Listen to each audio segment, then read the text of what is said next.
Let's break this bitch down. Act 1. Let's set some stuff up. Our shameless attempt to retain character rights begins with Heimdall himself racing down a Romanian mountain. Heimdall. Heim,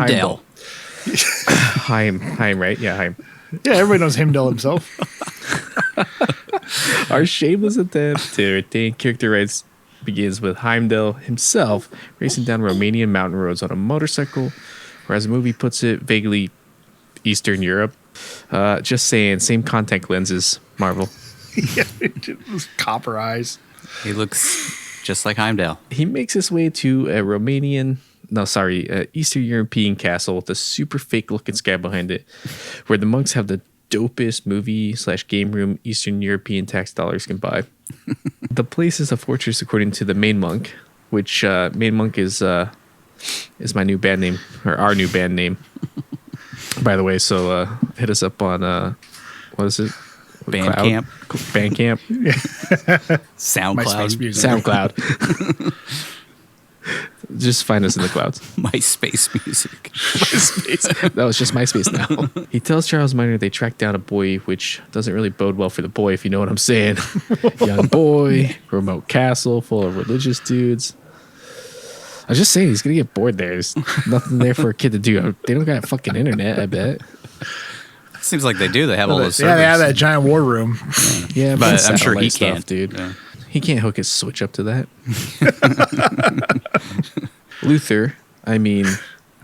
Moreau.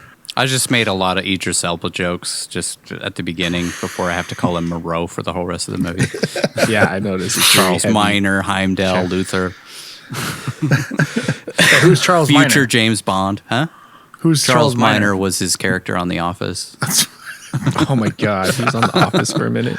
Yeah, he was one of the corporate managers. All right, Moreau slips in and out of a French accent while saying the writer must take the boy to the sanctuary, and the main monk calls him a drunk. How do you know if he's French if he doesn't drink wine? That's very true. Certainly can't tell from his accent. Sometimes French, sometimes South African, sometimes British. I don't fucking understand. Yeah, let's take a guy with the thickest London accent you can imagine. Yeah. And have him play a Frenchman. He's a great actor, but he's not that great. Yeah, he was not great in this movie. No, he phoned it in for sure. Well, he probably made some big dollars off of it, though. I mean, this was kind of early in his trajectory, as he kind of took off after this.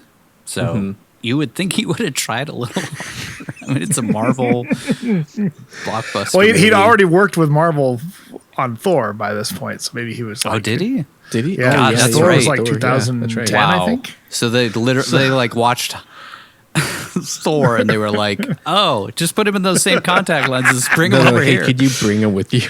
Yeah. Just, it probably did. So he got to see both sides of how Marvel makes a movie and How Sony makes a Marvel movie. And he's never worked for Sony again. Anyways, Benedict then says once the solstice is over, the boy will be of no use to anyone. Then suddenly the castle is attacked. Soldiers burst in from all sides and some leather-clad doofuses roll into the courtyard and start kicking in doors. We see a woman and a kid attempting to escape a castle, and just before they're shot, Moreau comes to their rescue by parkour jumping down the stairs like a vampire or something.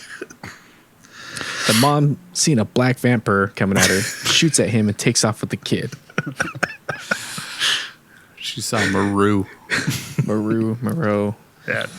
I told Nigel, I'm just going to call him Monroe. That's how little respect I have for this fucking film. Yeah, who cares? Who fucking cares? We see our main goon bad guy of the film, Ray Kerrigan, who is like a dollar store version of Blackheart from the first film, minus the eyeliner. It's like somehow less intimidating version of Blackheart. Yeah, which is saying something. Yeah. Ugh. He shoots Benedict while throwing him to the ground somehow, and the bad guys and Moreau take off after the mom and kid. Shoots behind him or something. Pulls the guy down. I wish you were exaggerating, but that's exactly what happened. Perfect. just hear the gun go off, and it's kind of pointed towards him a little bit, like in his general direction, and it kills him, I guess. But it's a fucking movie. Wasn't that guy Giles from Buffy the Vampire Slayer? I think so. Yeah. It's like he's been. Oh, cool! He's in this movie. Not movie anymore. He's gone. He so badly didn't want to work with Josh Whedon again that he turned down Avengers to do this film. Anyways, the bad guys and Maru take off after the mom and kid, but Kerrigan shoots out Maru's back tire, which triggers the first warning sign that this movie is going to be absolute trash. We see a comically ridiculous shot of Maru flying through the air backwards in slow-mo, where we start on his eyes in a close-up. Then he flips himself around in midair and shoots out the bad guy's tires, causing them to flip while he falls to his death off a cliff. No, he's like totally fine. That doesn't kill him.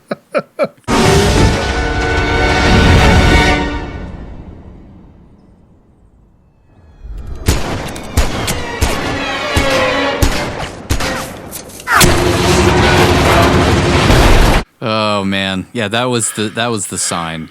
It was like, it seems kind of campy to start out with, and then that happened, and you're like, oh, okay, this is gonna be an absolute shit pile. Buckle up, buckaroos. Next, we then see a montage of how Johnny Blaze became Ghost Rider, which starts with a cartoon version of him doing a flip with his ass hanging out. Then a shittier $10 version of the contract signing scene from the first film with a different devil, since Peter Fonda read 3 pages of this POS and bailed. Then Johnny smashing a beer bottle to cut his hand and splashing blood on the contract to save his dad's soul. So a different Johnny too. Yeah. Didn't get that 40-year-old kid to come back. The first movie. No, it's just Nic Cage. I think it was better. It was somebody else. I thought.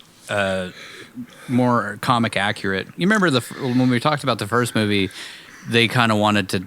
I mean, especially Nic Cage didn't want it to be as dark and didn't want the character to be as dark as in the comics.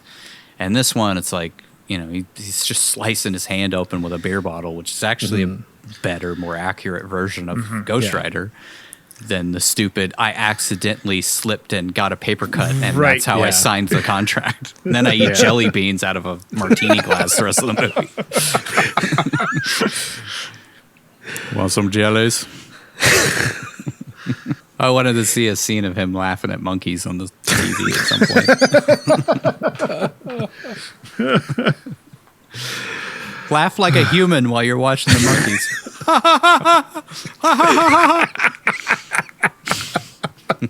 Fuck me, man. I'm the Ghost Rider. I'm the Ghost Rider.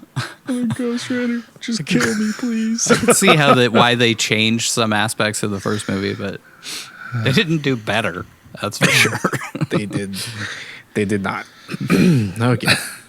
In a horribly delivered, campy as all hell monologue, Nic Cage explains that in the presence of evil, he became possessed by a monster and preys on the wicked by sucking out their souls. Never any mention of the penance stare, devil's bounty hunter, being able to recognize innocent from evil, or any of that stuff. Just completely omitted and changed for whatever reason. Instead, he says Ghost Rider would suck your soul out for a cheeseburger. Wait, no, that's a different film. He'd suck your soul out for a white lie or an illegal download, which, I better delete that porno I downloaded last night. I mean, it's such a departure from the first. I mean, I get it. We're not doing a sequel here, but it's such a change from like him seeing that kid in the prison and like innocent, and the penance stare is like him just going in front of people, and like I think their soul was supposed to come out or something, but they didn't have the money. Mouth breathing on him. Yeah. But that's like their version of the penance stare in this movie is just him kind of screaming in their faces. And yeah. I so desperately hope that Rebel Wilson would have shown up in the film to bring some joy to this one. Yeah. There's none to be found, so. But like the Devil's Bounty Hunter things is omitted. They don't really talk about it. I mean, they don't really need to talk about it, but him not being able to tell the innocent from the guilty, He just kills anybody who has anything possibly like slightly bad in their background. Or an illegal download, which was just a nice, stupid nod to the fucking campaign that the movie studios had going on. Yeah. I think it's just they tried to make it seem like it was a curse of like the Ghost Rider spirit lived inside him and just wanted to kill people and steal their souls or whatever. Like we don't get that about neither movie really gets it about Ghost Rider. Like he's got the spirit of vengeance, but it's still him. Like it's still Johnny Blaze as the Ghost Rider. It's not some other alter ego living inside of him trying to feast on the flesh of evil or whatever. Like they just can't commit to that. Like it's him. He's both. I'm really excited to see what they eventually do with Ghost Rider in the MCU. I haven't seen the piece that they did with him on Agents of S.H.I.E.L.D. I just couldn't get past the campiness of that TV show. It just felt so like network TV that I think that was my favorite season of the show. I watched the whole show and like it's ups and downs and lots of, it's not that great of a show, but that season I think was one of the best that they did. And I really liked the Ghost Rider stuff they had with it. It's a different Ghost Rider. It's a different character. His name's Saul Goodman. No, what the hell is his name? Danny. Not Danny. Is it Danny Ketch? No. Robbie Reyes. Oh, okay, and in the comics, he's a teenager that's right. who his uncle is like this murderous guy, and like it's the comic's really cool too. But makes me wonder that was if the they version would they bring adapted. Johnny Blaze back. Just it seemed like they that's bring what they Robbie were doing. Reyes back into one of the movies or something like that, and then Cage shows up for a second. That'd be fucking and awesome. there's a scene in Agents of S.H.I.E.L.D. where they're doing his origin, and they show that he gets in a car accident, and then like the Ghost Rider, Johnny Blaze, assumingly, walks up, and you don't see who it is. You just see his boots walking up, and he transfers the spirit of vengeance into him or whatever. So they left it open even in there, like Johnny Blaze exists, but we don't know who he is, and we're not going to tell you or show you. So right on. Well, I'm suddenly excited about Ghost Rider again. it was supposed to be a show. They were making a show for Hulu with that actor playing Robbie Reyes, Ghost Rider, but then they got canceled when Marvel Studios got the rights to all of the TV shows and stuff, and they axed all the plans they had been doing because they needed to adapt it for their own stuff. I mean, if we're doing Deadpool's going to come into the MCU as an R-rated film, could we do a Ghost Rider movie that's R-rated? That would be awesome to see. Yeah, we'll see how that works. Blade's going to be PG-13, so is it? Yeah. Which is, I mean, you can do vampires. I think you can, but it would be so much better if it was R-rated. So we'll see how Deadpool 3 turns out. I think that'll be the big experiment for what they. I mean, you can guess already so. watch R-rated stuff on Disney Plus. They have Logan and stuff on there. Not if I have anything to do Deadpool with it. movies. Are you one of those parent activists? Yeah, I'm not even a parent. I'm just an activist. Mothers against free choice. Mothers against free will. Okay. All right, do we have to keep going? All right, so we see him wake up all sweaty and shit, screaming, "Roxy!" Oh wait, no. Eva Mendes also read the script and decided, nah, fuck that shit, and instead did A Place Beyond the Pines, which is actually a really good choice on her part. Like, excellent choice. Yeah, it's very smart great move movie. on her part. We see Johnny in Romania. Could you imagine reading A Place Beyond the Pines and Ghost Rider Spirit of Vengeance back to back and being like, I have to choose between these two movies? I just imagine she had both scripts on her kitchen table and she's like, ooh. It's very clear which one to go with. Anyways, we see Johnny in Romania. Nah, shit. Fucking Eastern Europe. Where the camera whips around him like we're in a Bourne movie or something. He then hears a motorcycle approaching. Awful. Can't see anything because everything's fucking blacked out. Maru waltzes into Johnny's super secret hiding spot like it's nothing, and Johnny tosses him against a bookshelf and gives him the penitent stare. Wait, no, this is a soft reboot, so we'll just call it the incontinent stare because he shits himself right after for the next 90 minutes or however long is left of this piece of shit film. Oh, you just keep calling him Maru. Moreau. Oh, God damn it. Wait. Moreau de Toilette. God damn. He tells Johnny he should have died falling off that cliff earlier, but God intervened to save him, and we see a shot of Maru in a tree next to a super fake matte painting looking sky set to the sound of birds chirping and the French national anthem. I know it's going to be hard to believe, but that scene is even closest to the dumbest thing in this film. So it's just like a shot from a random Looney Tunes cartoon or something. Like, just fucking stupid. God. His head poking out of the bottom of the tree.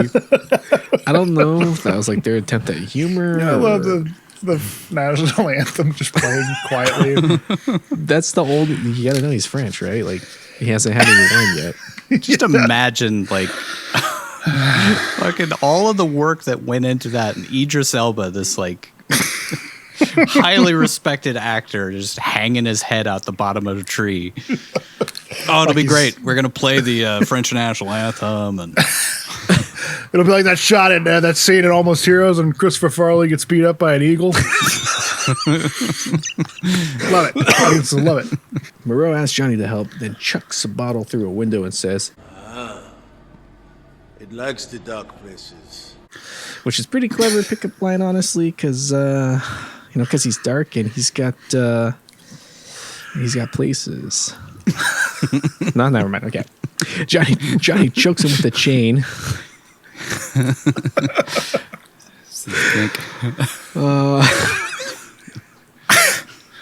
And Moreau tells him he needs his help to track down a boy, and in exchange, he'll help him get his soul back. Wait, didn't he refuse the devil in the first film at the end? Like, yeah. Mm-hmm. Oh, yeah. This is supposed to be a soft reboot. Never mind.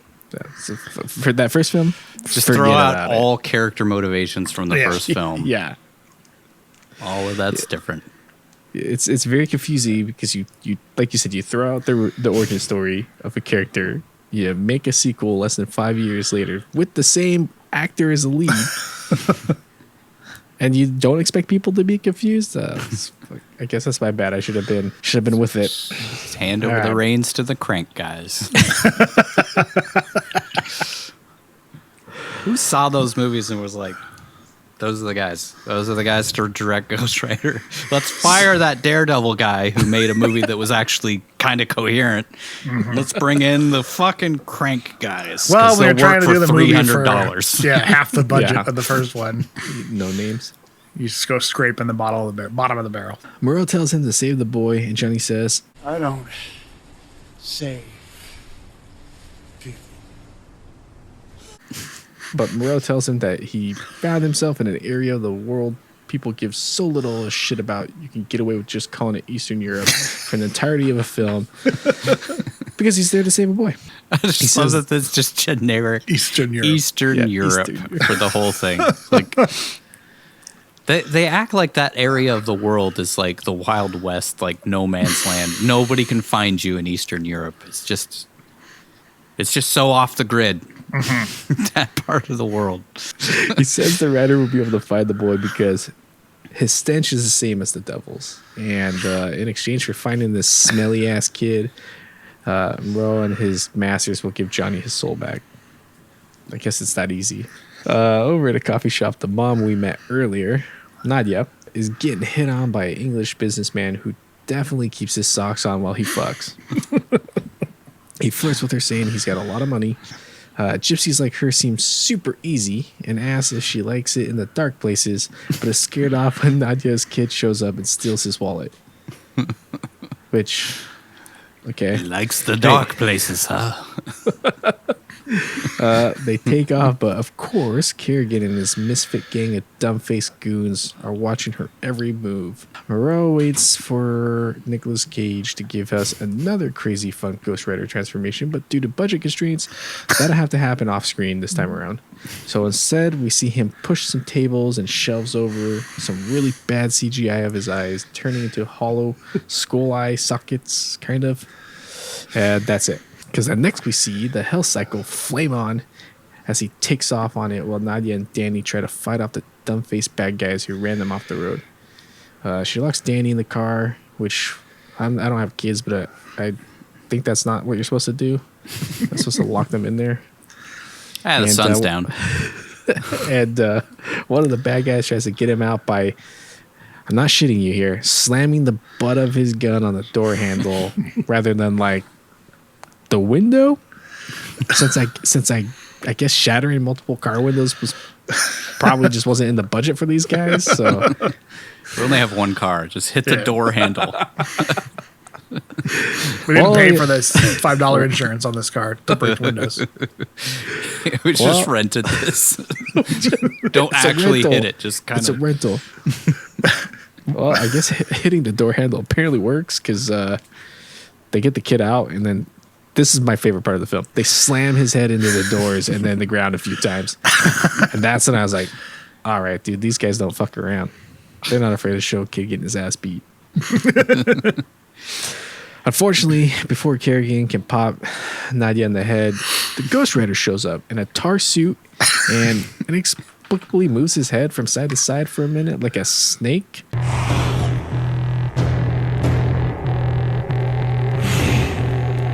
Before doing the Black Panther salute. You know, the fist in the air one, not the Wakanda Forever thing. That was a Nic Cage thing. He's like, he wanted the monster to embody him, so that was the way that he showed the monster embodying him. Was Doing the Black Power salute? No, the snake head. The snake thing. Which he does quite a few times in this movie. A lot. And I don't know if it was like this for you guys, but I couldn't really tell what the fuck he was doing. He's just kind of like moving around. I couldn't tell if it's just bad CGI and they just didn't getting into Ghost Rider. I mean so this time around, that's every move that you see the Ghost Rider do was a Nic Cage thing. So yeah, the performance can 100% be blamed on Nic Cage this time around. Yeah, unlike last time when it was just a computer generated cartoon the whole movie. Yeah.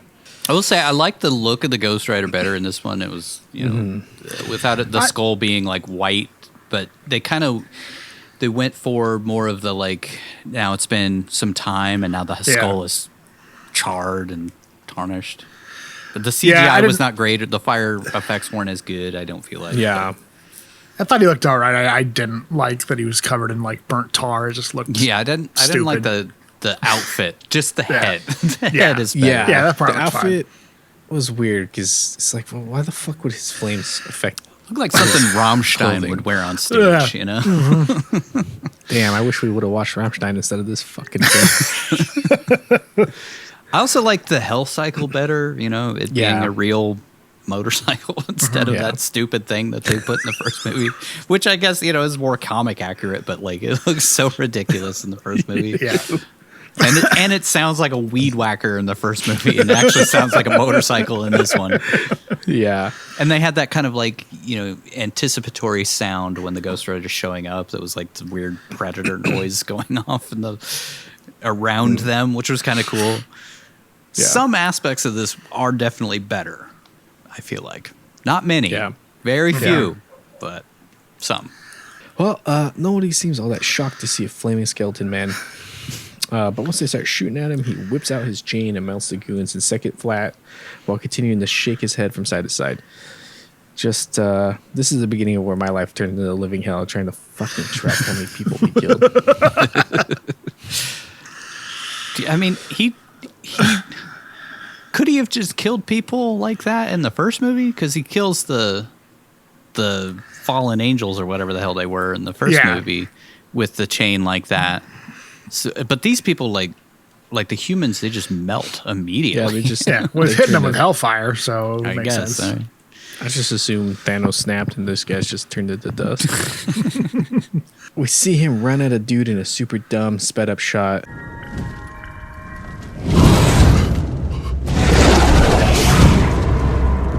Where instead of saying, "Look into my eyes" to do the penance stare, which, as we all know, or at least I thought all of us knew was a Ghost Rider trademark, he says, "Hungry," and eats his soul, or at least I think that's what happened, because they didn't really have the budget to show us it happening. It seems like that's what they were going for. It just goes on way Yeah. too long, and it's really awkward. Yeah. And the guy looks like the innkeeper from Fellowship of the Ring. The guy who runs the prancing pony. Like, that's all I thought about was It Mr. probably was. Butterman or Butterbur or whatever the hell his name is. Yeah. So, anyways, instead of doing that, he just opens his mouth for a while, and the guy just like falls on the ground and evaporates or some shit. Don't fucking know. Couldn't tell you. They don't show what happens after these penance stairs. Yeah. Their version of the penance stairs Yeah. in this one. So I guess it was supposed to be like last time where they fall on the ground, their eyes are burnt out or something. But this guy just seems to just He turned to turn dust. into embers like fly up when Yeah. he falls to the ground, Yeah. which happens off screen, of course. So Ghost Rider kills the next dude, just sort of throwing him to the ground, but is stopped by Kerrigan shooting him with the slug thrower, whatever the fuck that is. It's like a shotgun with a 203 attached to it. So, like in Star Wars, because I'll make it about Star Wars, they have slug throwers just refer to like guns that fire bullets, Slugs. like ballistic slugs. Yeah, like not Yeah. instead of lasers or whatever, blasters. So I was like, did he really say slug thrower? Like, I haven't heard that outside of a Star Wars context, but like Maybe I that's- rewound it and looked. I'm like, yeah, he says slug throwers. Yeah, he says and slug thrower. it's like, it's basically like a shotgun. That he It's a gets- shotgun with a 203 attached to it, so that shoots these 40 millimeter grenades. Which, why would you stick that on the bottom of a fucking shotgun? But whatever. I mean, who the fuck? I'm no to shoot tactician. Ghost Riders with. I'm just a guy. To shoot Ghost Riders with, man. Well, obviously. Yeah. When you don't have a javelin, you get you get a slug Not thrower. yet. Yeah. Not yet. It just You know, all gets jokes worse and worse and worse the whole way through. God. He and his goons take off with the kid, and we cut to Johnny Blaze waking up in a hospital where he like weirdly flirts with the nurse and begs for some morphine or at least some of his lucky crack pipe, which is a little callback to Bad Lieutenant. You guys should watch that. You know, It's a better movie. watch us Watch break it anything. down. Watch any movie we reviewed more than this. No. Just watch our Don't breakdown watch of it. Prisoners of Ghostland, though. Don't watch that. Don't watch our review when it comes out. Or no, it'll be out by the time this comes out.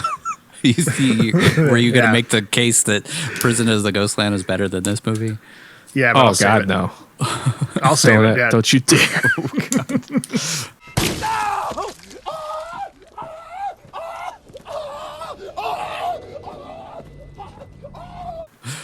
Ugh. The nurse I says- definitely enjoyed this movie more than Prisoners me of too. Ghostland. Not me. This movie went by a lot faster than Prisoners. Yeah. Prisoners felt like a 6-hour film. Felt like somebody just like poking me the whole time. At least And I not had in a fun good way. stuff to look at with The prisoners. symbolism. There's symbolism in it. You see the symbolism? Huh? They were in Face Off together. Gumballs. Face Off? Gumballs. Face Off? See his gumballs? Huh? Governor. Cat mask. Governor. Governor. So the nurse tells him the police want to talk to him. So he screams, Police, I want to talk to you when you wake up. No. I tell them you wake No! at which that causes her to nope the fuck out of the room and gives him a chance to break/steal all the drugs in a nearby unlocked medicine cabinet. Just in the room with him.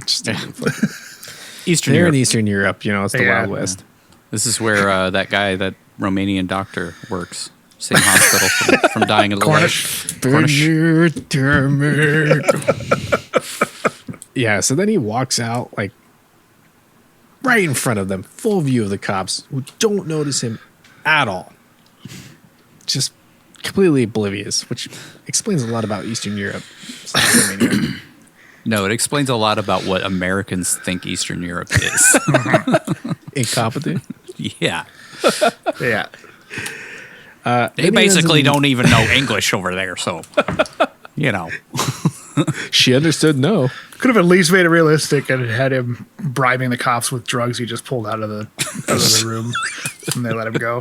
That's how it works over there. I guess. Yeah.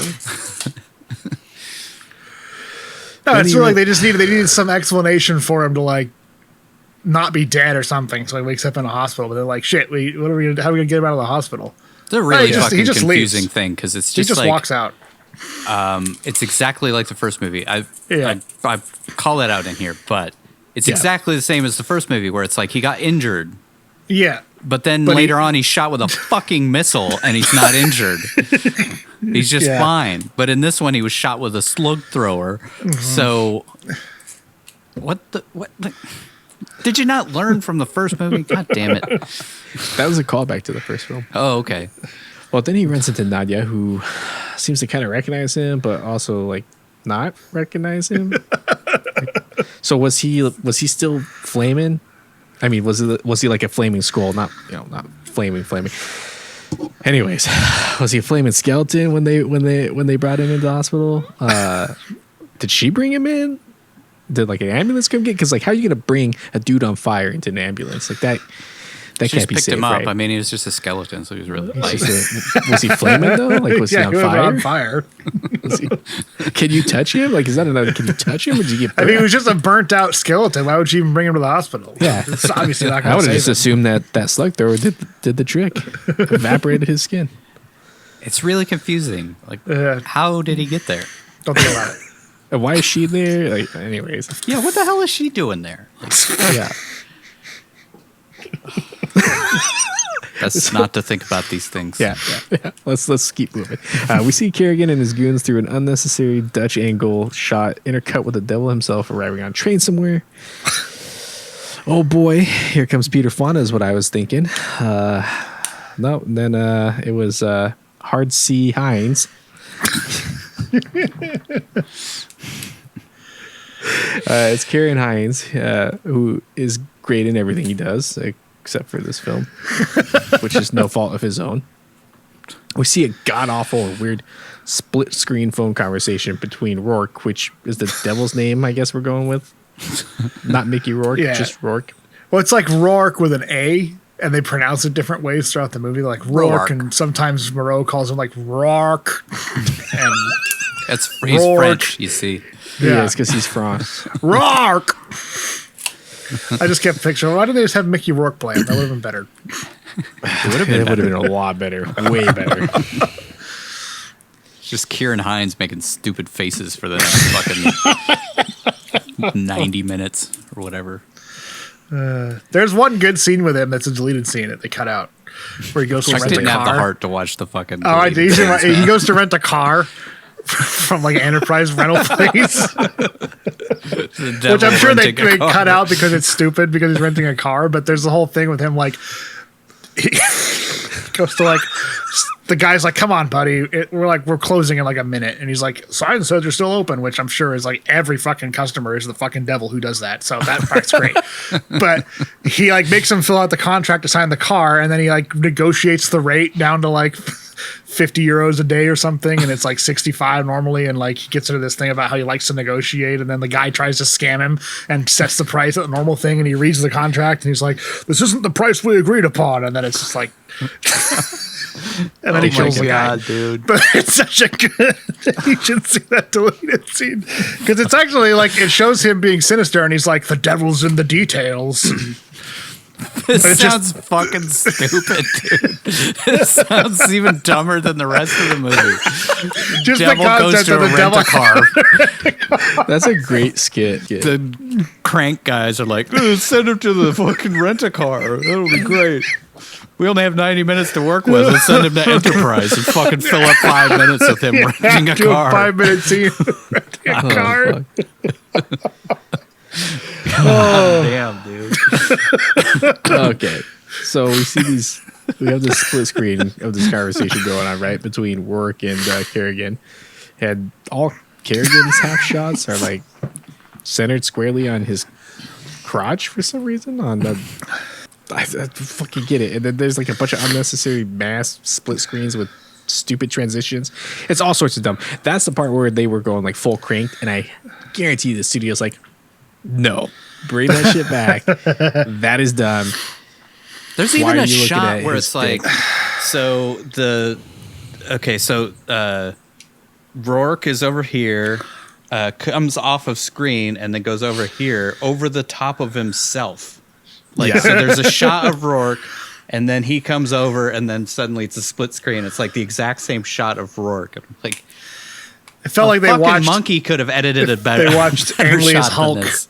It felt like Ang Lee's Hulk. They watched that. They're like, this is how all comic book movies should be done. We need to have an homage to the Hulk in this. The fucking guy who did Blue Velvet and Wild at Heart edited this movie. Yeah, I don't think that was his call. That was definitely 100%. Definitely not. But still, he could have figured out a better way of doing it than that. Holy shit! I give him credit for not blowing his fucking brains out. So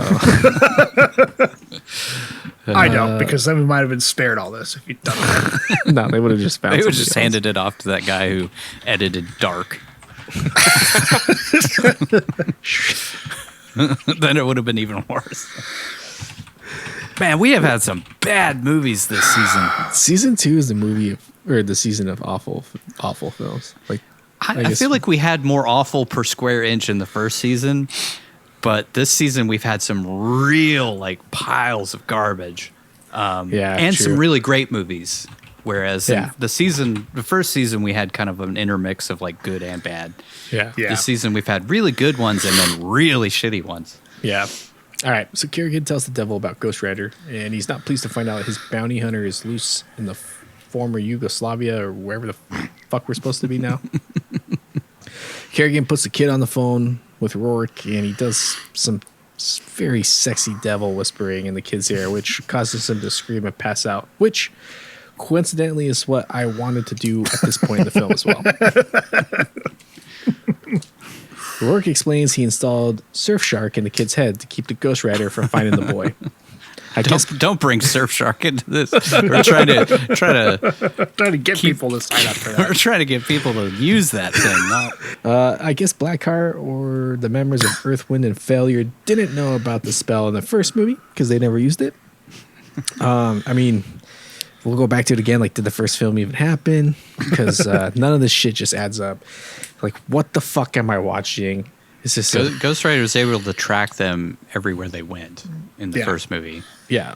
But I guess Blackheart didn't know that spell. He didn't know Even that though he's spell. like Right. 2,000 And the devil years wouldn't old. have given it to him because he was trying to stop him, too. He was trying to track Blackheart down, so. Yeah. Okay. Yeah. Johnny, he stumbles out of the hospital where he spots Nadia playing sneaky sneak around some cars in the parking lot, but she gets the jump on him since I guess the slug throwers did a number on him because he walks around super awkwardly in pain. She asks why she should trust him, to which he says she can't, then tries to get her to shoot him in the head like Yuri Orlov did in Liberia. I was waiting to see how you would mispronounce Liberia. Libya. Wait, no, I think that's Lieber Todd. Labia. Library. Library. It's got all the letters. I still The don't know why anagram. I still don't know why my brain wouldn't allow me to say Senegal, Sengali. You just There said were- Senegal. There were a couple whatever of word I kept African fucking up in names. dead Last one. dead lieutenant. Dead Oh. Lieutenant. Dead lieutenant. He tells her he lost the scent of that smelly kid, but then decides to work together they decide to work together to track him down. Next, in a tow truck, Johnny downs like half a bottle of pills. I guess he's ditched the jelly beans, huh? And Nadia asks, Johnny, are you queer, boy? She then explains that Kerrigan is a gun runner, drug dealer, and mercenary, which she pronounces mercener. He's a mercenary. She's an Italian playing an Eastern European. Playing it. Johnny then asks her, do you think he can find the gun of Rambo? You know, since he's a gun runner? That's a great joke. Thanks, Nick. She says she said she shishapa. She His says first act is a fucking You got It's three a more paragraphs. train You wreck, can do it. dude. God damn. she says she sold her soul to save her own life after a score went bad and the devil or seducer offered to save her in exchange for filling some of her dark places and giving her a son. Then he calls her the devil's baby mama. Maybe you can never understand. No, I get it. You're the devil's baby, Mama.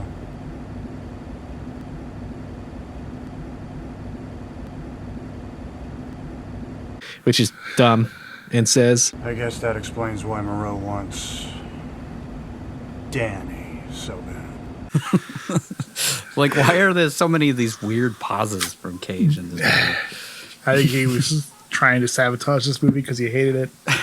And like me, I the think directors he's are just done with so, it. yeah, they can't tell he's giving a really bad performance, so they're just like, yeah, Nicolas Cage. Yeah. I get the feeling that he signed on before he read the script because everybody else who read the script bailed. He may have already been contractually obligated Yeah, I when he did think the he first was, movie might to have do a been, sequel, yeah. so Well, doesn't matter.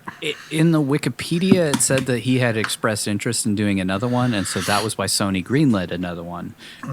And then it turned into this, and I gotta wonder if he was already signed on. He had to be. Yeah. Even he, I mean, we talked And it's about not like a Paul Schrader film where you can just fuck off to Las Vegas for a couple of days because he doesn't want to do the movie. Yeah. It was Sony. He didn't want to burn those bridges. Yeah, true. Well, I wonder if he's burned it worked with him, Sony apparently. since. I don't think he has, because everything else is just Shocking. for different production companies, right? Yeah, Studios, I don't but- think he's worked with Sony since this movie. Yeah, I don't blame him. I'm guessing. Well, she decides to head to find some guy who does Kerrigan's dirty work, since he'll know where to find him, and we cut to another stupid cartoon exposition scene. Johnny explains that the devil walks on Earth as a human, passing from Vlad the Impaler to John Wayne Gacy to Saddam Hussein to Jerry Springer. Because, like, I don't know, in 2012, like, that was an outdated joke. But I didn't they even recognize. still I did thought it was like David Letterman or something. I was like, "Who the fuck is that supposed to be?" Like, I totally forgot what Jerry Springer looked like because it's been 20 years since Jerry Springer was. It's hilarious worth watching. because Jerry Springer is the devil. devil. Get it? Can you imagine Ciaran Hinds playing Jerry Springer in this? The devil as Ciaran Hinds plays him in this movie, also being Jerry Springer in this. That'd be fucking hilarious. This week, we're taking a look at how much it costs to get a rental car. Okay, $65 doesn't seem fair. I tried to find that on YouTube, but it's not there. So go watch those deleted scenes if you've got the DVD. Just watch Which that you one. probably don't. I don't And if you think don't, I just will. go buy it from Love to Get Media. Yeah, I got the 2-pack. So The two Might not yeah, have you them. can get the 2-pack, find a deal, use our coupon code 1Cage at checkout. That's where I got it. 15% off. Got a Blu-ray of Spirit of Vengeance for $5. That's too much, but it has That's deleted $5 more scenes than on it. it's worth. All right, let's wrap this bitch up. At least this act. Finally, he says the devil passes from body to body, looking for the perfect fit because on Earth he's weak and needs other to do his bidding because if he uses his powers, it makes him weaker or some shit. I don't fucking know. That's the end of Act 1. Good luck, Nigel. First 3 hours of Act 1 God. is done. Act 2. Let's get some motivation up in this thing. We cut to Kerrigan and the Greasy Boys, where Devil Kid unbuckles his seatbelt and then grabs the wheel for a second and then rebuckles his belt, forcing all these non-seatbelt wearing idiots to get knocked out when the car crashes. But he's totally fine since he obeyed basic traffic laws. He climbs out of the car and two of the goons give chase while the other roasts like a fat marshmallow and the car explodes. So they didn't have a rental car budget. They just blew up the car. They catch up to the kid. It'd be funny if it was the same car that they not hitting. Don't break the window. We'll have one We car. gotta blow it up later. They catch up to the kid thanks to him cracking his ankle, which miraculously heals later in the film when he becomes Satan or whatever. Some Romanian hippies ask them if they're okay, and the goons steal their love juice covered fun bus to get back on their merry way. Like writing that scene, like, and then hippies show up, and then they steal their love wagon. God. Why? It doesn't fit in the movie. What the fuck? Because it's funny. You see, because they're hippies. Yeah. And they ask them if they're okay, and then they just steal their van. and it's funny because these guys are bad, and they're riding around in a hippie van in the middle of Eastern Europe. Back with Nadia and Johnny, he explains that when they get to where they're going, the rider is going to come out, which, you know, sometimes you need to take the rider out, whether she's asking for it or not. Directed by Brett Ratner. Oh, wait, that's the next one. That's the next one. She says the rider will destroy whoever's got it coming. So, in other words, if you don't want me clapping those cheeks, keep them out of sight. Then he explains the rider has no reason, no conscience, just hunger. Wait, I was making dick jokes, but he is still talking about the Ghost Rider, right? Over at a party man bear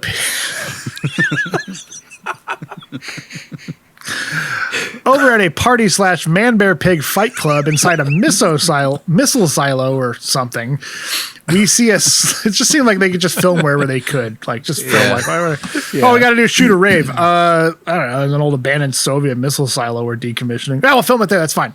It was, I think, it was like a power plant that they just abandoned building in the middle of it. I think it was like a Soviet era power plant that was being built, but they just stopped. And that's why it looks all unfinished inside. It's just concrete floor going down. Yeah. We see a slimy looking dude who Johnny says looks like he works on a cruise ship as he tweaks the F out and chews on some gum.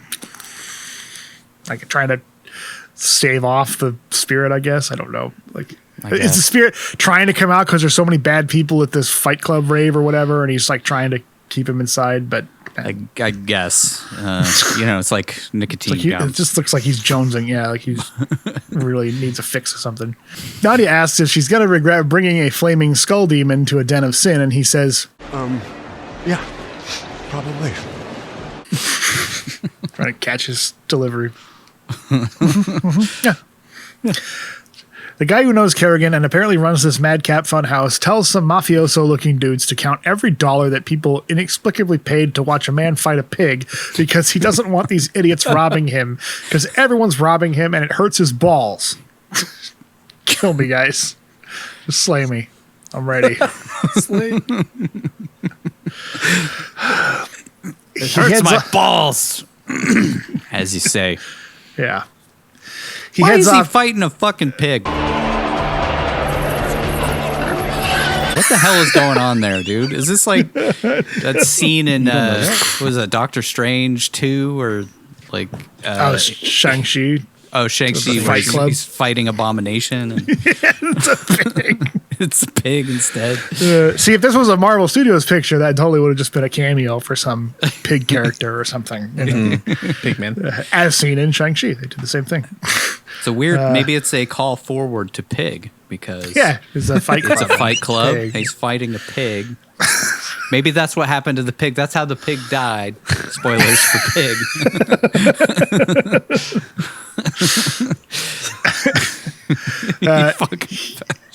God damn it. I just want to see the pig fighting that jockey guy from Pig.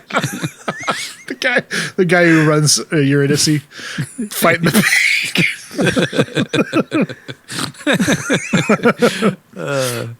Let's make that movie instead of watching this. Pig 2. Spirit of Vengeance. He heads off to grab a smoke, but wouldn't you know it, Nadia and Johnny are waiting for him, which leads to easily the cagiest moment of the film. They interrogate this guy named Vasil,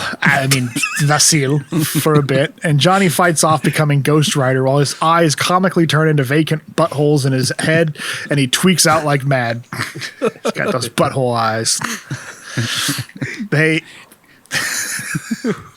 You'll love those butthole eyes. Find out that Vasil's been talking with Kerrigan, and Johnny explains that Vasil's a bad man, and this thing, the rider, it feeds on bad men, and he's hungry. He's hungrier than he's been in years. He then smacks himself in the head and says the rider is, I can't even do it as high pitched as my voice will give out, but he says, he's scraping at the door, scraping at the door. And if you don't tell me what I want to know, I'm going to let him out. Very scraping very at the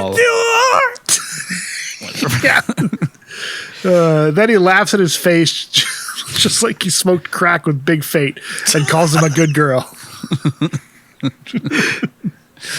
I fucking yeah. all the ridiculous scenes in this ridiculous movie, this one is the most ridiculous, I feel like. Then he slams him against the wall and says, "You will tell me or I'll eat your stinking soul." And finally, Vagisil tells him that he'll be at the quarry to buy more guns and get an army of men. Ah, the quarry, the movie go-to for all your bad guy needs. Wonder if they'll find Bobo's body. Wait, I don't get that. What's that a reference to? The Trust, Bobo. That's right. Wait. I still don't remember. The gun dealer that he guy he smokes. bought the guns from. Yeah, he shot him at a quarry. I was just thinking, and there was the fight between Vader and Obi-Wan in the Kenobi movie. Was Not filmed at a everything quarry. has to do with Star Wars. But no, it was that first Sometimes we're confrontation. referencing our own show, not Star Wars. No. I know. I'm also thinking there was also a quarry in Kenobi in that first confrontation between Vader. Yeah. It was a letdown. Talking about Bobo. Yeah, Bobo. You know, the waiter from... That's what I was thinking. Was like, did Bobo die in Moonstruck? Yeah, he died in a quarry. He got shot in the face. It was a whack. He was a hit. So mafioso killed him. He's like, dumped him. there's something in there. I'll let you see if you can find it. And then he fucking blasts There's just him. tons of quarries in Eastern Europe to film in because the Soviets strip mined a bunch of the area. I want to see Ronnie try and shoot somebody with that wooden hand. God, everything's becoming one movie. The multiverse of Cage, dude. Nadia says she knows the place, which is good because there are only like 9 million quarries in Romania alone. Johnny finishes their talk by saying, Bastard cat, what are you doing?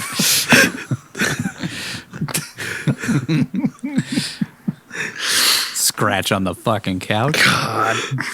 Yeah, He just tore into the room to do that and then tore back out again. Johnny finishes their talk by saying, "You're not going to mention this conversation to anyone, are you?" But he's interrupted by some goons, so he throws Vasil at them, football tackles some other guy straight into dust, and takes off on the hell cycle while really stupidly transforming back and forth into Ghost Rider and himself, and some really bad CGI with some really dorky quick cuts. He head shakes and maniacal laughing before blowing fire out of his nose.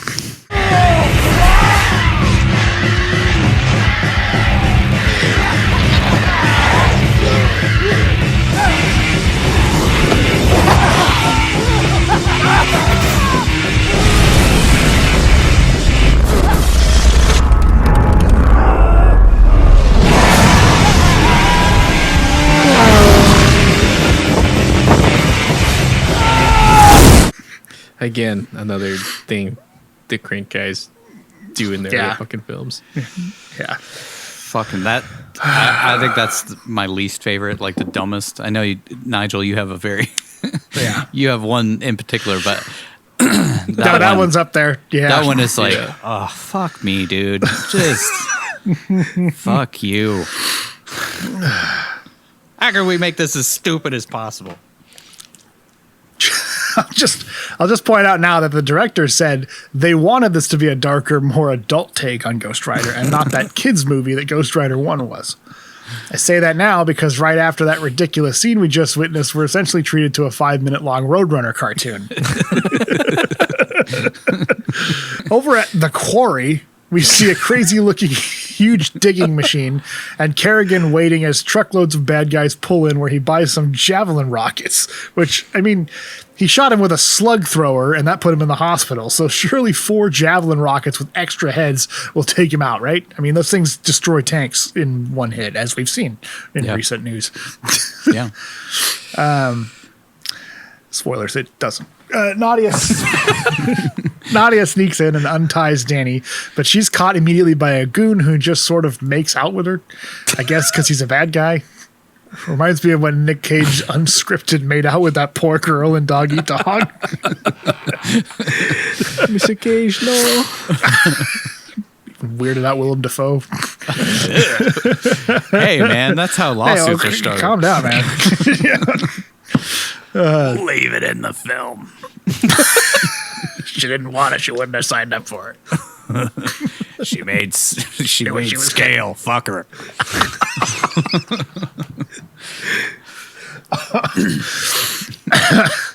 Suddenly, the Ghost Rider arrives, which distracts the goon, so Nadia shoots him and they escape.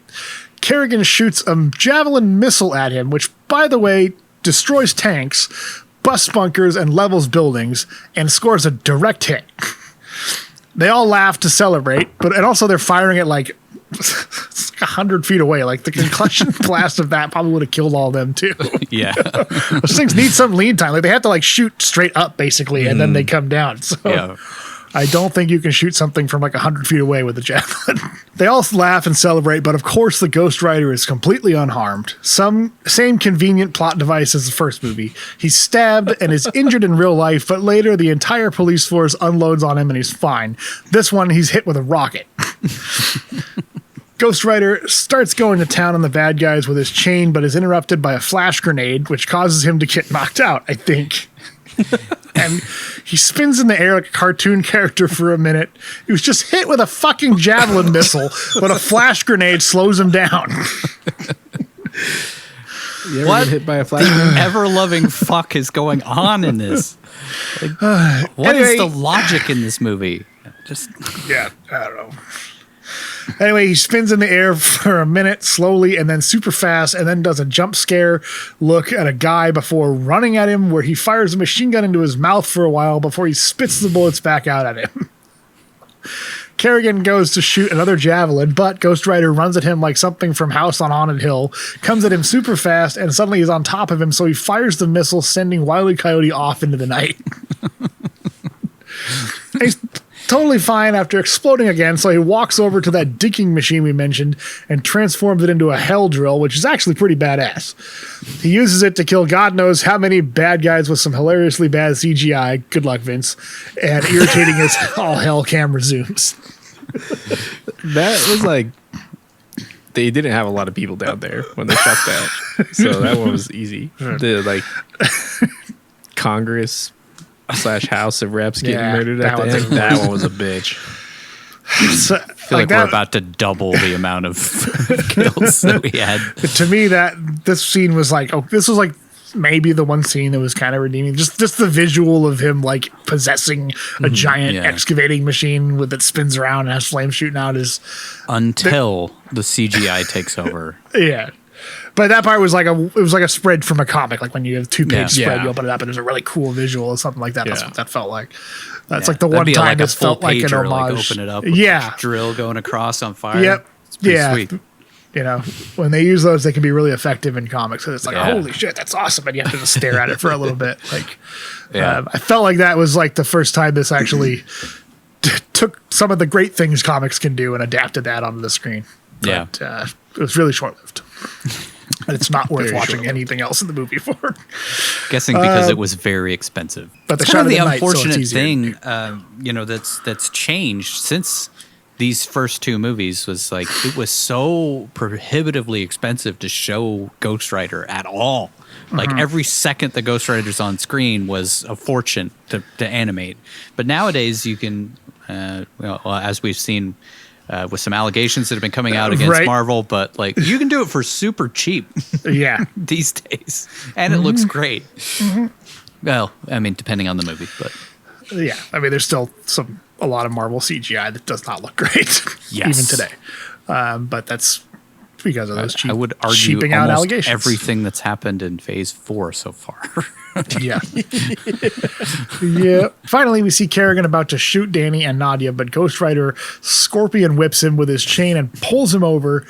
He then whispers seductively, "Sorry, does it hurt? It looks like it does," which is what he said to him earlier when he Yeah, hit him with a javelin, right? Or when he shot him with the slug I thrower. think it was the can't slug remember. thrower. Yeah. Yeah.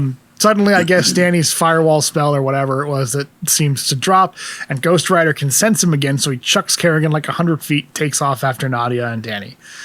He pulls Nadia out of the car, but before he can eat her soul or whatever they're going to do with this reimagining, he's stopped by Danny, who tells him to let her go after walking over to him with his broken ankle. Ghost Rider ambles over to the kid fighting invisible bees or something and transforms back into Johnny Blaze.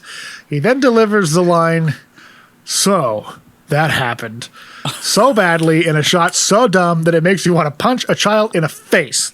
Danny specifically. That is it's the cap. That's how they end their one big action set piece in the movie is literally him saying, "So that happened," which is just fucking. It's such a cliche that you make fun of like Marvel humor in movies. Like every movie now has to have some kind of zinger, and that's the laziest ass pull zinger that exists for anything that happens in a movie, and they throw it into this one completely like unironically. So, that happened. God, I mean, that happened. I hate it. It did happen. Yeah, it did happen. Like script Not writing wrong. is really hard, you guys. Okay, what else you wanted to say? I got a really good line here that we could put into the script. That's a perfect button for this scene because, you know, it's inexplicable that Danny can control the Ghost Rider. So You know- that happened. I feel like it would have been better just to say like, "What the hell" or something. You know, like even that. What the hell? Because it's it's Ghost Satan, whatever. It would have been sort of funny. Also terrible, but so that happened. Yeah, so that happened. That happened. Yeah, so that happened in the movie. And then we cut to a truck stop diner where Johnny catches Danny watching a father lovingly rub his son's head. He sits down next to him and then goofily rubs Danny's head before saying, It was a bee. Thought it was gonna sting your face. I guess is a reference to Wicker Man, maybe? A joke about Wicker Man. It was a way better delivery than "so that happened." It was a bee. Thought it was going to sting your face.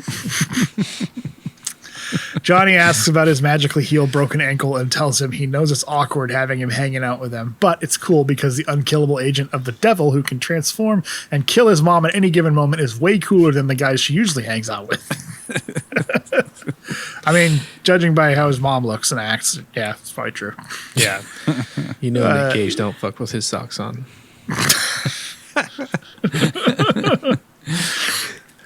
He drinks half a pitch of water, so at least there's one callback to the original film. And he tells Nadia and Danny that they're going to connect with Moreau and take Danny to a holy place, which I That thought he really couldn't- is the only callback to the first movie. Oh, yeah. It's two callbacks. It's him drinking out of the pitcher of coffee and also drinking a ton of water after he transforms. Yeah, that's right. Yeah. I don't think that was intentional in the slightest. No. And I feel like that wasn't even in the script. I think Nicolas Cage remembered it and was like, "Hey, let me drink a bunch me of water. make out of your a pitcher. film Let me- somewhat, some like- kind of continuity." Yeah, connected to the movie. Back at the Quarry of Carnage, which will be the name of the first album Main Monk releases, we see Kerrigan half dead under a concrete wall. Rourke shows up and tells him he's not done yet. So Kerrigan says, quote, "Sorry, jackass, but I'm dead," and then dies. Oh my god, man!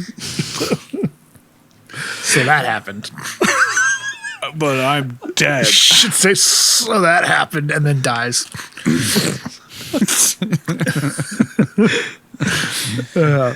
God. Rourke, I felt like he was already dead because he'd been laying under this pile of rubble all night, and like the devil like resurrected him, and then he says that, and then dies again. I don't know. That explains that horrible fucking line that's stupid as shit. 5 seconds after the other stupid, horrible line that's stupid as shit. Anyway, Rourke then turns him into Wallow. No, that's the first movie again. He turns him into Blackout, and boy, oh boy, if you thought he was annoying and stupid before, wait till you get a load of his final form.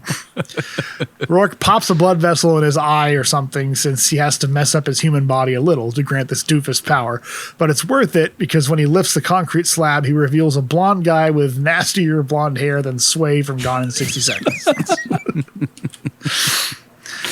Everything he touches decays and rots to nothing in seconds, so he smirks like the idiot he is and then kills an ambulance driver for no reason whatsoever. Every time he comes near a person, everything around them goes black because, Blackout, I guess. He pops out like a demogorgon trying to attack 11. I figured it was cheaper to film a scene like that than it is, actually put effort into visual effects. What exactly is happening in this? Like, so that's what the victim sees? It's just everything just goes black? That's kind of how I figured it was, yeah. Okay. The whole world isn't turning black normally. It's just... Right, it's just what they're seeing or something. It felt like they were trying to adopt something out of a comic, and it just didn't visually translate well because they didn't put any effort into it. Everything's got this weird, like, chromatic aberration, too, where, like, the colors all separate and stuff. Over at the back of a moving truck, Mother of the Year Nadia allows her son to hang out unsecured with Johnny Blaze while he works on his bike while going 60 miles an hour, or I guess 96 kilometers an hour. After all, we're in Eastern Europe. I think they round up to 100 over there. But yeah, they do. Johnny tells him whatever he drives changes with him, and the kid asks what happens if he has to pee while he's on fire. Johnny says, "It's awesome, like a flamethrower, Then he jumps up and demonstrates, which causes the kid to have a mental picture of it, and we see Ghost Rider pissing fire in a complete pitch black area. Fuck me. So stupid. Danny asks if it feels good when he changes into Ghost Rider, and he says it's mostly CGI, so I really don't get to do it much. Johnny says the power he and Danny have comes from a dark place, but it's not who they are, and they can use it for good. Moreau shows up, and Johnny decides to help Danny get over the "I'll always be the son of the devil even if you're no longer the Ghost Rider" blues by doing some helmetless stunt driving on the highway. Turns out Johnny's a bit rusty, and they go ass over tea kettle, and he splits Danny's head open like a watermelon. No, they have a great time while fun music plays, and they hand over the camera to that monkey with a GoPro from the Bad Lieutenant to film the scene.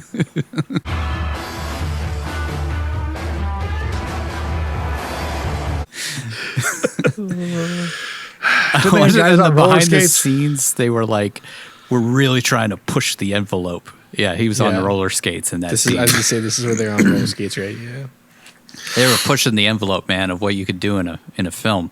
Could really shakily fucking film a motorcycle on roller skates.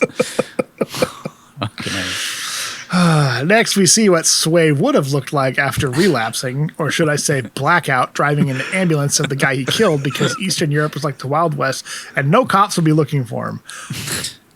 Are all the Ghost Rider bad guys as stupid as the ones in these movies? Seriously. You're the only one who's read not much. Some Ghost Rider comics.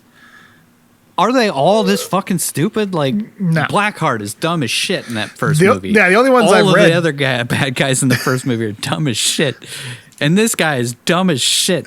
Is every fucking bad guy dumb as shit in these Ghost Rider comics? I don't think so. No, right? They're like demons and shit. They're supposed to be devious and plotting and pure evil and stuff. That's part of that's what he does. He deals with like the evilest of the evil that like other Marvel characters wouldn't be able to handle. Like Satan is one of his main enemies. So, yeah. Yeah.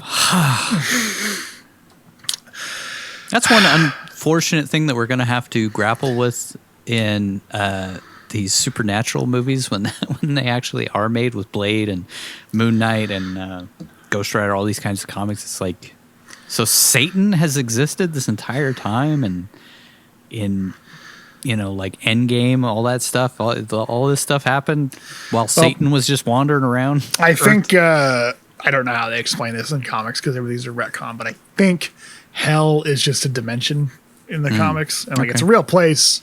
I think you actually glimpse it in Multiverse of Madness when when America's like grappling with Scarlet Witch at the end and opens that portal to hell. I think it was trying to send her into that dimension.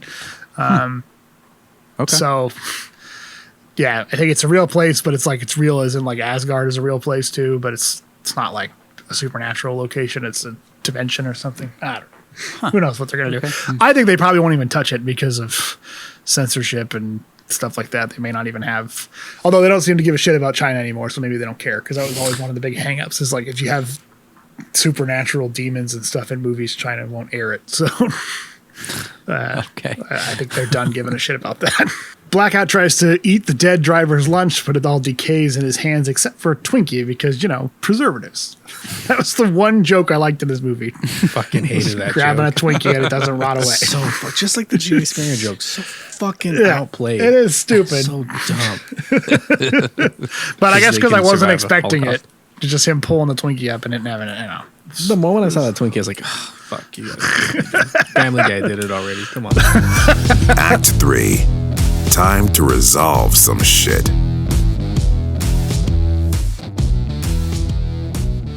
Over in Cappadocia, Turkey, which is basically a Dr. Seuss book come to life. And by the way, it really looks that way in real life. No CGI necessary. We see Moreau's masters, who turn out to be a bunch of shoeless asshole monks who live in caves. Also, for some reason, everything is shot like it's like someone smeared Vaseline all over the lens, which I guess was to make it feel more like holy and ethereal or something. I don't really understand why it was shot that way. It looks so bad. Maybe they was just out of focus and they didn't realize. I could totally see that. So fuck around with 3D cameras, not knowing how they Yeah, work. true. That's a good point. True. Well, so one thing they said in the behind the scenes was 3D cameras, you can't shoot soft focus. So maybe they were trying to make this feel soft. But I think everything has to be sharp because you have to be able to separate the planes. Yeah. That makes sense. But I don't know. By the way, I've actually been to this region of Cappadocia, and I've actually stood in the exact same spot where this whole monk scene happens. There's nothing in any of those caves. They're just empty holes in the wall. Moreau introduces them to Post Malone the monk, a.k.a. Christopher Lambert, who is covered head to toe in tattoos and gives off some real creepy vibes right off the bat. He always does. Yeah, he does. Johnny gives him a head nod and says, What's up? and Moreau says the monks will take good care of them in their dirt hole caves or whatever. That's what they're going to Hang on, my monitor just disconnected. Cat. The cat knocked shit onto it.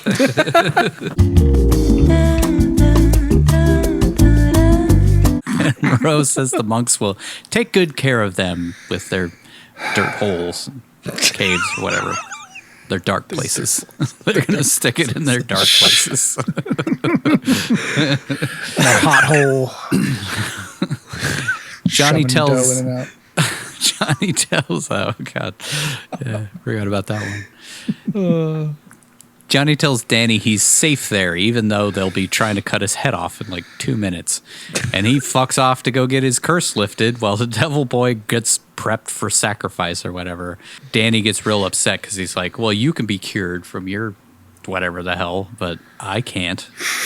He's going to be the son of the devil forever.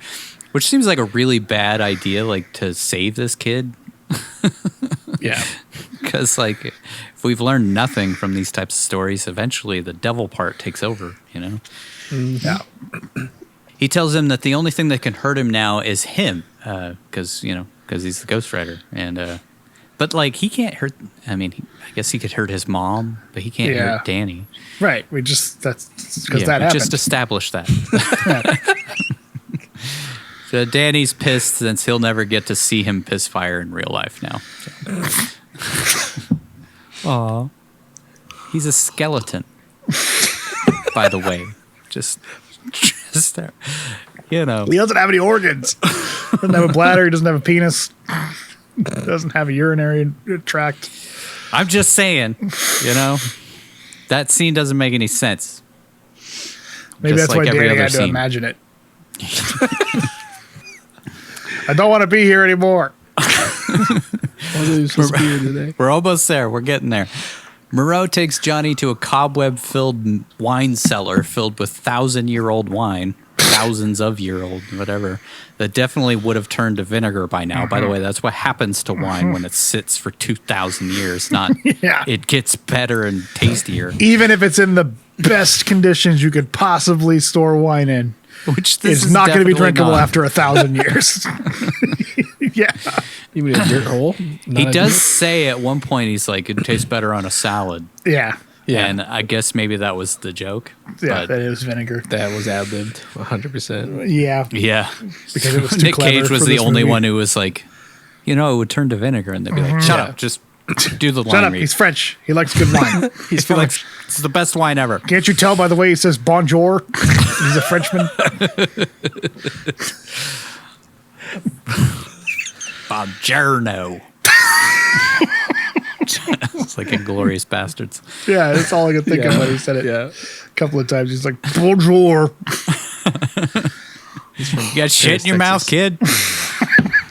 Johnny asks Moreau what exactly the rider is, and through another crappy cartoon, he explains that there was an angel named Zarathos, which I don't know if that's a real angel or if it's actually the origin story from Ghost Rider. I have no fucking idea, and I did not have the heart to Doubt look it. it up. Who was a spirit of justice. Nope. Zarathos was a Ghost Rider in Marvel Comics. Yeah. Okay. But not in biblical sense. I don't know. Because I don't again, going back to Supernatural, I know a lot of those were actually based on real angels and demons and stuff. So Yeah. maybe Marvel did take that from something. I don't know. At a certain point, do you just give up caring anymore? I did. It's just Definitely. I did. mean, Did you if hear we my were breakdown? making a real good Ghost Rider film and we actually, had some real lore behind it, yes, but this pile of shit, I just accept that none of this actually is connected to the comics or real mythology or anything. Anyway, it says that the Spirit of Justice was sent to protect the world of man, but was tricked into going to hell, where he was corrupted into wanting to punish the guilty and transformed into the Spirit of Vengeance. Hey, that's the name of the movie. So why would they take the Spirit of Justice and make it the Spirit of Vengeance? Why would hell want him to punish people? Wouldn't it be the other way around? I don't know. Punish innocent people, not punish guilty people. Guess the more That's the souls thing. devil has, the stronger he Devil's is. actually a good guy. Even in Christian okay. mythology, he punishes the people that God makes evils. Someone's got to do it. Moreau says the Spirit of Justice is still inside of him somewhere, but Johnny can't seem to feel him through a... No, I can't feel it. That was pretty much how that scene went. Moreau digs out some crusty 2,000-year-old bottle of wine and says once he's free of the curse, they'll share it and probably die, since it's 2,000 years old.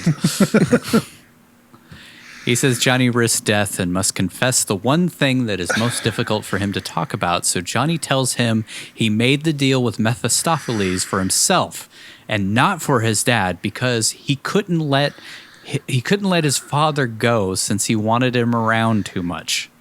Which feels more like a humble brag, but whatever. Yeah. Oh, he's too good of a person.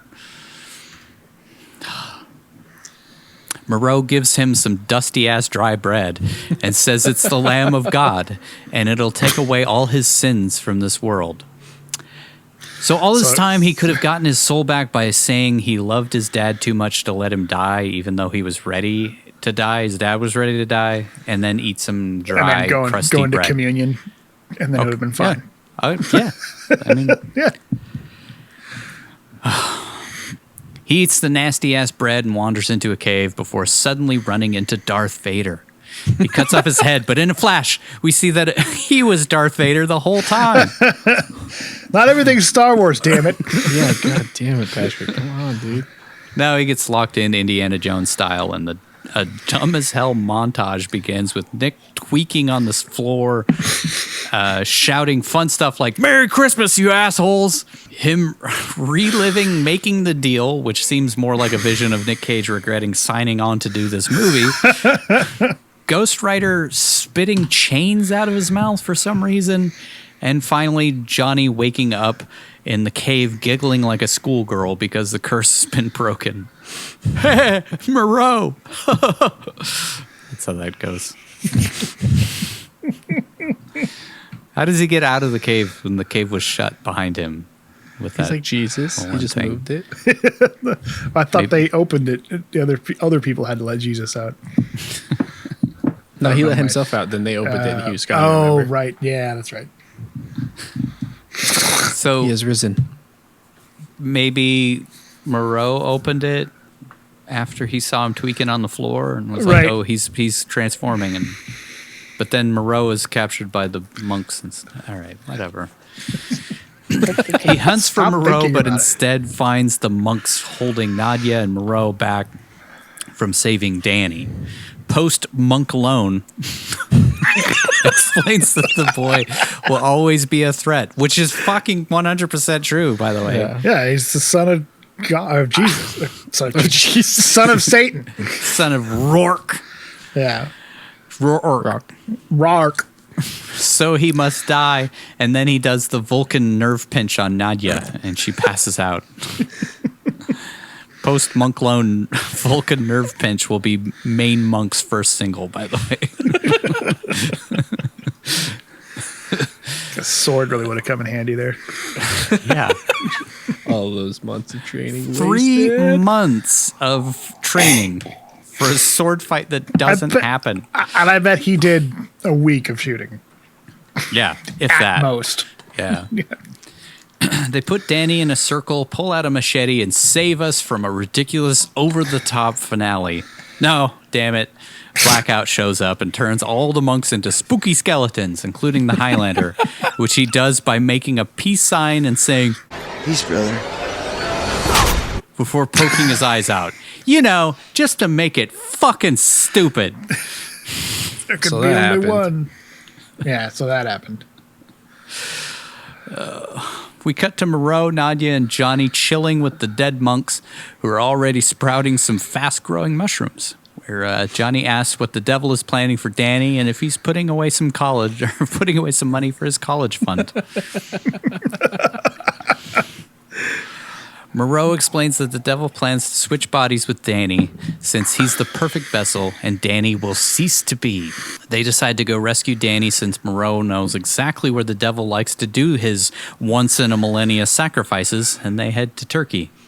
Wait, they were in Turkey already. Yeah. Yeah. They go to another whatever. part of Turkey. Were they? Okay. Are they?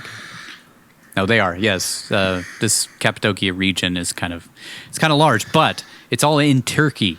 Yeah. Right, but they're in Eastern They Europe. were in Turkey for the scene. You can get to but Turkey through They're, Eastern they're Europe. pretending. They're pretending that it's Eastern Europe Yeah. is where Right. Cappadocia is, but then they go to Cappadocia. Okay. All right. deep France. Next, we see the titles come up and say Cappadocia, Turkey. So they're already in fucking Cappadocia. God damn it.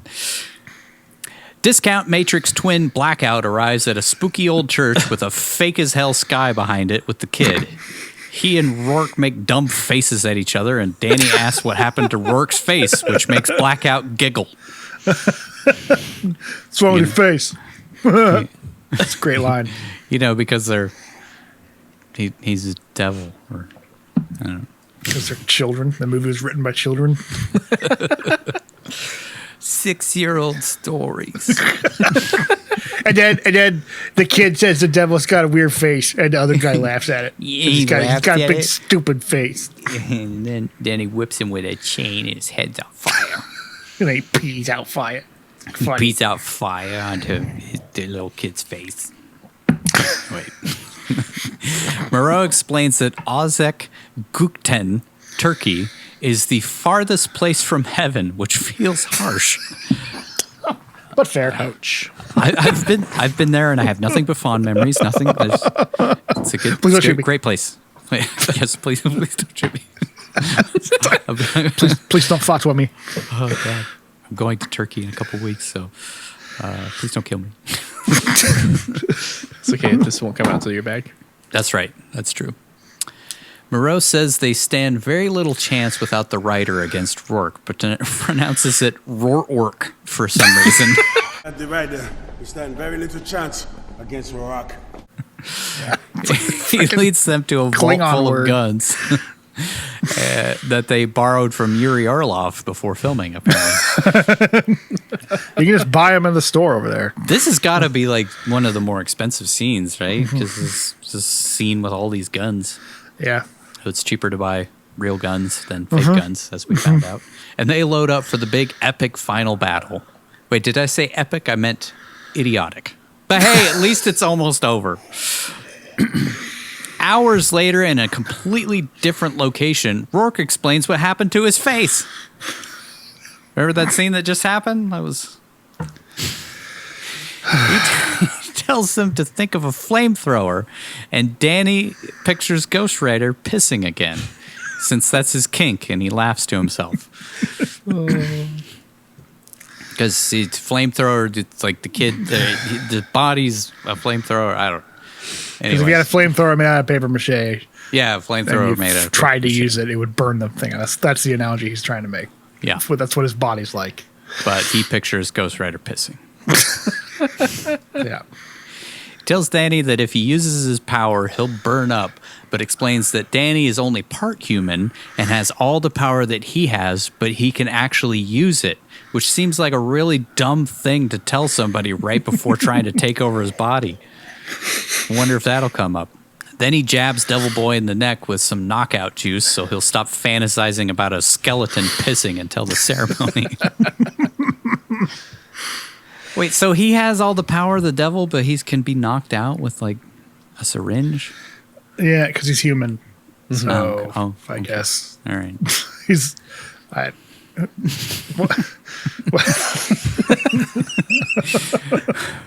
We see Moreau, Nadia, and Johnny climbing over some ruins where they spot politicians, murderers, people of influence, Jared Leto, people you'd expect to worship the devil showing up for the ceremony.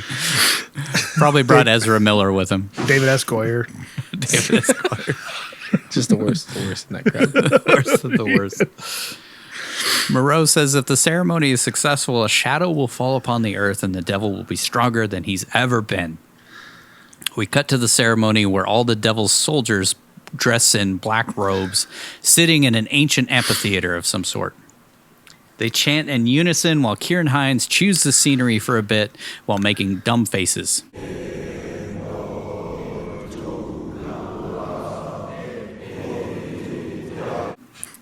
As he's prone to do in this movie. He's usually good. He's usually a good actor, but not this movie. Then he and the kid do a fun little dance on their knees and their eyes turn black. It's a fun dance. Moreau and Nadia count 25 to 30 men guarding the place with more inside. So Vince, good fucking luck on the tracker for this. I have no idea where you arrived on this, but I'm really eager to see the number. you had a heavy load on this one. Nadia and Johnny have a heart-to-heart about being shitty people, and she says raising the devil's baby is the only good thing she's ever done, even though she taught him to steal and made him live with murdering psychopaths his entire life. Johnny reassures her and tells her they better make sure he doesn't turn into the Antichrist. So she blasts a bunch of guys with a sniper rifle from hundreds of yards away. This chick who was just a traveling... I don't know. Ex-Special Forces. Apparently. While Moreau and Johnny sneak into the compound by knocking out some dudes. Easy peasy. This movie's cheesy. Moreau tells Johnny to go grab the boy and run out because it's just that easy. And while he heads through the front door to distract the guards, just walks right in the front door. There's two guys. It's like that fucking scene from The Holy Grail where he's running at the two guys for just watching him. Yeah. Moreau shoots a couple ski mask clad generic bad guys, which I guess no one in the ceremony heard. And Johnny runs in to grab Danny before the devil's shadow can transfer into Danny. It's like the shadow is like going from Ciaran Hinds over to the kid. We fired a machine gun in this very quiet area of Turkey, which I know there's like no roads near or anything. Be very easy to hear. About as easy as that scene in Unbearable Weight when they hear the guns or don't hear the guns down below. Yeah.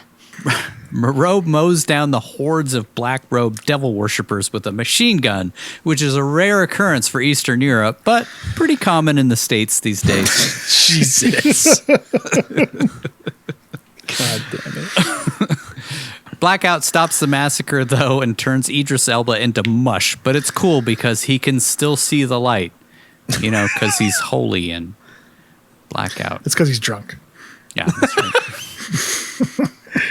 Johnny is surrounded by the remaining devil worshippers, and Rourke tells him he's powerless now, while Blackout does some fun decay finger painting on his head. Just, by the way, suddenly he can control his power and can hold back. Yeah, he learned, you know? Yeah. Over He's like had a day, few hours to work on He's it. like Zod, you know? He had to learn how to use it. Yeah. Danny makes his way to Johnny while looking evil, and Blackout says, "The apple doesn't rot far from the tree." You know, just to make the scene fucking stupid. It's funny because he said rot instead of fall. Johnny tells Danny this is not what he is or who he is, and he turns Johnny back into Ghost Rider since he has the same power of the devil. By the way, he does that by running at him, jumping on his chest, and then blowing fire in his face, which causes Danny to pass out for some reason, I guess, so he can be carried out of the scene. The rest of us wish we could. Yeah. Ghost Rider reappears and whips like 30 guys into dust with a chain he wasn't even carrying at all in this scene. I don't know where that came from. It's just that's the power of the Ghost Rider is to summon chains out of his mouth like in that vision or something. Rourke takes off with the boy as the sun comes up. Remember how in the first movie, the climax of the film was Johnny nearly dying because he couldn't transform into the Ghost Rider in the daylight? Anyway, here's a Mad Ghost Max Rider chase scene. chases the fleeing bad guys on the Hell Cycle in broad daylight. Whole final climax of the movie is broad daylight. It's almost over. It's almost over. All right. He throws a guy out of an army truck with a Wilhelm scream and then turns the truck into a hell truck. He quickly dispatches the other bad guys while Nadia shows up at the scene just in time for Blondie McDumbface to jump onto the hood of her car. He jumps through her obviously CGI windshield, which just disintegrates into nothing. That's how windshields work, right? But Ghost Rider lassos Blackout to him and does some wrestling moves on the back of Nadia's hood and throws him in the air, punches him, all sorts of stuff while they both stay perfectly on the hood. I ain't no physics major, but who cares? Let's wrap this fucking piece of shit up. Who's driving the truck? Blackout somehow chokes a skeleton for a bit, but Johnny sucks out his soul, or whatever he's using instead of the penance stare, and throws him under the truck. He dies in a comically ridiculous sped-up shot and then decays on the highway, thus putting a bleach company out of business. But hey, at least he wasn't as dumb as the bad guys in the first movie. I feel like Blackout was at least somewhat better. Yeah. Thankfully, that scene is punctuated by Ghost Rider quipping into the camera, "Roadkill," just in case you were starting to enjoy the action and needed a new reason to hate this movie. He jumps back onto the Hell Cycle. Where was the Hell Cycle? It just drove into the scene? Drove back into the scene? Like it, you can summon it, yes. You can summon it, yeah. But where was didn't it he before? jump off of it? Where did it go when he jumped off it? Anyway, he jumps the truck. He jumps back on the Hell Cycle and runs Rourke and Danny off the road. He screams in Rourke's face a little, then throws him up in the air after he says Johnny was the worst fucking deal he ever made. using up our one allotted fuck in this movie, by the way. PG-13. He ropes the devil out of the sky and sends him back to hell by saying, "Go home." Then Ghost Rider actually does the Wakanda Forever Black Panther sign. And I guess pledges himself to God, which turns him from the crazy, corrupted spirit of vengeance back into the spirit of justice, setting up a sequel that thankfully was never made. So they would have done that. It's like, oh wait, no, this is still regular flames, but we do see the blue flame Ghost Rider in the comics. Ghost Rider pulls Danny out of the car, and he's perfectly fine, even though the Rourke was fucked up. Ghost Rider pulls Danny out of the car and brings him to Nadia, which I guess means he can control his powers again and won't just kill you if you told a white lie or illegally downloaded something. Robbed an English businessman. And he turns back into Johnny Blaze. He can just control it again, suddenly, out of nowhere. He had no control over it the entire movie up to this point, just by the way. He tells her that Moreau said that the rider was an angel who was corrupted, but unlike before, now he can feel him inside of him. So he uses his angel power to bring Danny back to life with a blue flaming hand. So I guess that happened. Danny asks if they won, and Johnny says, "I'm going to say yes." Then the camera stupidly zooms in on him, and he says, "Hell yes. Just to make it fucking stupid." Then we hear him say, "My name's Johnny Blaze. I'm the Ghost Rider." And then the movie mercifully fucking ends, finally. This movie's only 95 minutes long. It took us like 18 hours to do this breakdown because of how fucking god-awful it is.